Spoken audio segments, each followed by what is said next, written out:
Okay, well, I got the two fields cut.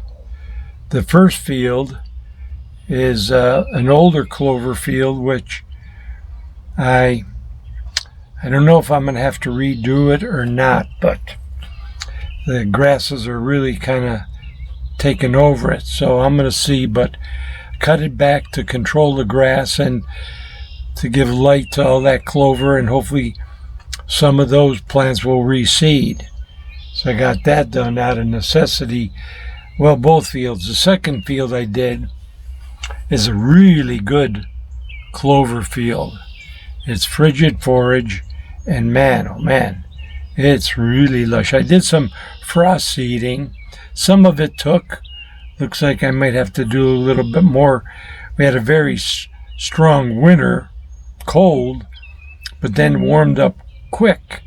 So I don't know if I got the seed down in time. So we'll see. But the main reason for cutting this, I set it at 8 inches so I could cut back a lot of these weird plants that are starting to take over, and also to cut the blossoms so that seed will go back in. And there's still, excuse me, plenty of blossoms still that I left, that I cut above. So I got that done, which is really important. We're going to be getting some rain, so that should help any matting, but the brush hog does a pretty good job. Doesn't leave much dead grass on top. It mulches it. And the reason I like the skidster is that you're mowing over the top. You're mowing it first, and then you're driving over it. So that what got knocked down by the tracks will come right back up. Doing it with a tractor, you're mowing it, you're going over with the tires and kind of pressing that down, and then you mow over the top. Well, you're not getting it. It's going to come up after the fact. So it's not as good a job. It's a little bit harder, I'd say, with the turns and stuff, so not tearing up the soil. But I like using the brush hog for that. So now I think I'll go and just go over a lot of the trails and get some of that high grass done. But getting these two fields done today, we're going to have some heavy rains coming in, so then it's going to be get on the tractor and see about cultivating that cornfield, because some is good, but where I cut there, or where I rototilled it, there's still a lot of grasses there. So okay, on to the next project. So I think this is still pretty coarse yet, so I think what I'm going to have to do is bring the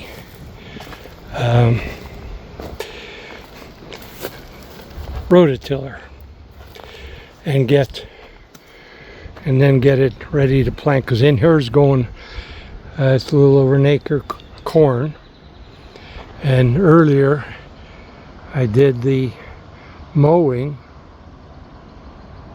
and I got that clover, all those two fields all done.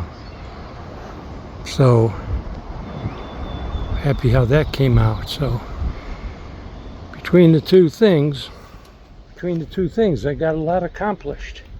Long day, but pretty day, boy. Those neat looking clouds, but having the right implements and getting over the surgery, so I made sure I didn't do too much bouncing today, because I did too much the other day and I paid for it. So, but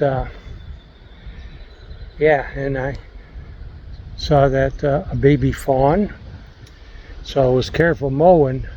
Then I don't like to mow when grass is really high, because you could definitely have a bad encounter with a fawn, because the mother leaves them, she goes to feed and they're safe, They have no scent, so the coyotes won't bother them.